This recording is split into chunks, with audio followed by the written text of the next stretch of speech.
Just a little flip. Just a little flip. Just a little hair.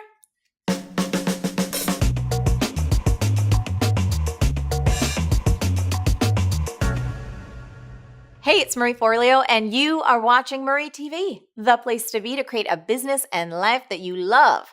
Now, if you're somebody who feels oddly alone with all your freedom working from home, this episode is for you. Today's question comes from Megan, and she writes, Hi, Marie, you have a great show and tons of good advice. I started working from home for an online business just as I moved to a new town where I know nobody.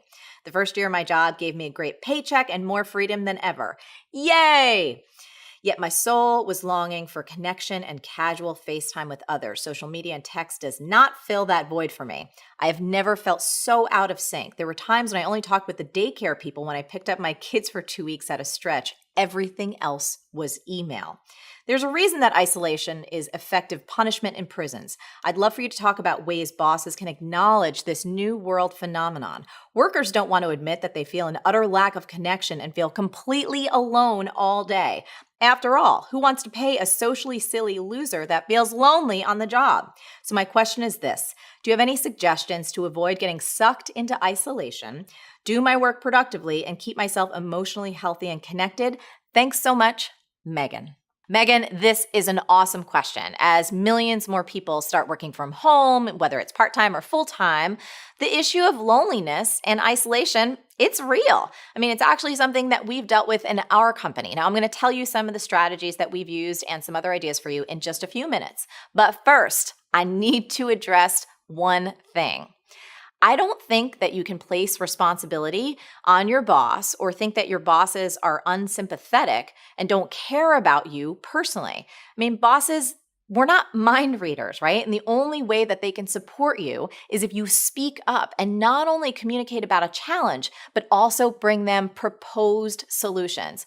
Look, being a boss myself, I can tell you firsthand that we are busy busting our humps trying to keep the lights on in our business and doing everything we possibly can to keep our people employed. And of course, every boss, including myself, wants their team to be absolutely happy and productive, but we need you to be proactive, to talk about what's up for you, and to propose solutions, not just bring us complaints or problems. I also want to say, as someone who runs a virtual company, that this is a very real issue for some team members, but not all of them. So it's not wise to expect bosses to force more interaction for people who don't want it or need it. That's why it is so vital that each of us take responsibility for ourselves, that we communicate openly, and we be really proactive and look for ways to not only take care of what we need, but also be sensitive to others and to the well-being of the company itself. Now, with that said, I gotta say, Megan, I totally feel you.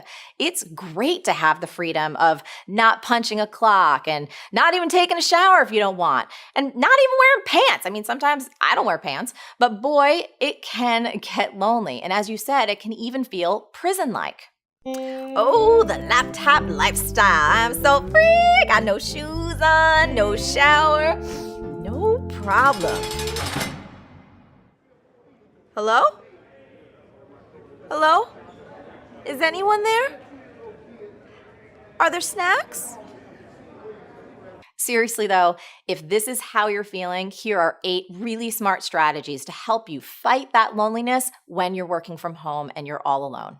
Number 1, get your social fix outside of work. So I know you said you're in a new town and that can be really, really tough, but you can't expect people to just knock on your door and bring you cookies. I mean, I know you know this, but you got to get out there, and I want you to start building real relationships, and you can just do it one at a time.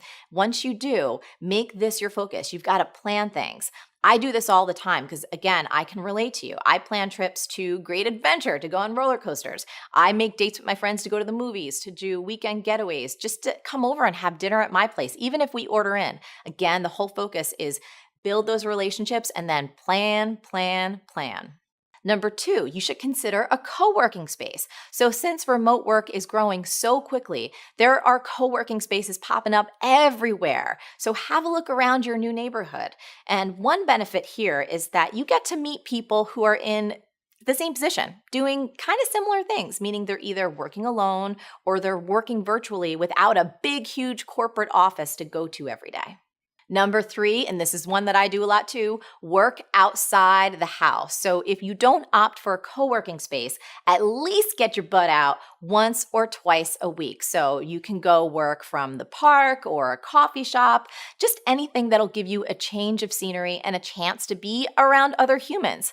Plus, you'll start to get to know people in your community. And I gotta say, having simple conversations with someone other than your pet can do wonders.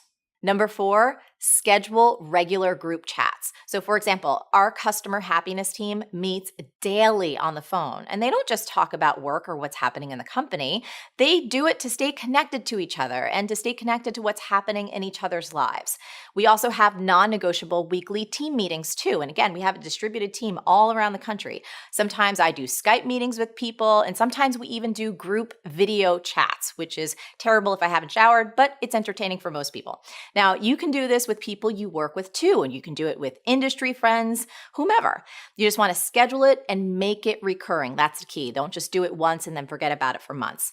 And I gotta say, either phone or video really helps you to feel connected a lot more than email or text.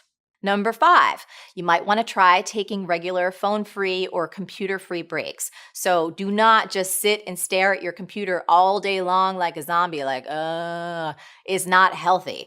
You want to set an alarm maybe every 90 minutes or so and get up and stretch your body and have some water, or maybe go walk outside for a few minutes. And this is another thing that can help. Take a lunch break away from your screen. Number 6, another one of my favorites, go to group fitness classes. So nothing is more powerful for your brain and your emotional health and your productivity than working out. Science backs this up all day long. So rather than doing it by yourself, you should go take a group class. I mean, you can do dancing or spin or CrossFit or whatever floats your boat. And you'll start getting to know people in your community, again, which is really important for you, and you're going to feel a lot better too. Number 7, hit up some local meetups about entrepreneurship or your industry. And here's the deal. If there are no organizations that fit what you're looking for, do not cry about it, Megan. You got to start one. You are a leader and you can start gathering people around and have meetings once a month or so. Finally, number 8, you can pitch in-person time. So I don't know how big your team or your company is, but why not pitch your boss on the idea of having an in-person meetup for the whole company at least once a year? You could volunteer to help organize it and keep costs down, and then map out a whole agenda that'll help move the company's goals ahead. I want you to be creative and make your boss an offer that they cannot refuse. And look, you never know unless you ask, right? Now, these ideas, they're just the tip of the iceberg. I'm sure our incredible audience will come up with a lot more ideas right underneath this video too. And for anyone who thinks getting to work in your pajamas is really like the be-all, end-all, I want you to remember this.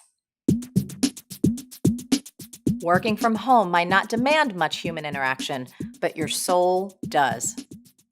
That was my A to your Q, Megan. I really hope it helps you and all those folks out there who are just starting to get their groove on working from home. And now, I would love to hear from you. So can you relate to this loneliness and isolation that comes from working from home and being all by yourself?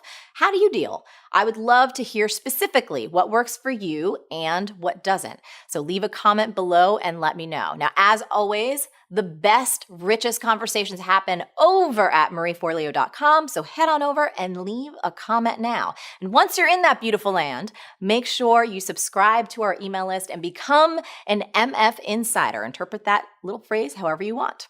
You'll get instant access to a powerful audio training called How to Get Anything You Want. And you'll get some exclusive content, some special giveaways, and some updates from me that I don't share anywhere else.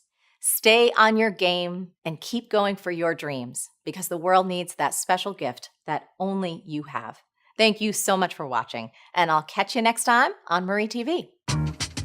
B-School is coming up. Want in? For more info and free training, go to joinbschool.com. Woo! I just got a double up. I just got a ×2 from my girl Louise. She said ×2. Nice bottle of Chianti and some fava beans. Do you do this dance with her? Did you make this up together? Do you guys know that this was the jam stance? Drop it down low, brother. Yes. I'm gonna actually do it on the airplane next time I'm on the airplane. Get a middle seat. Just like elbows out. Just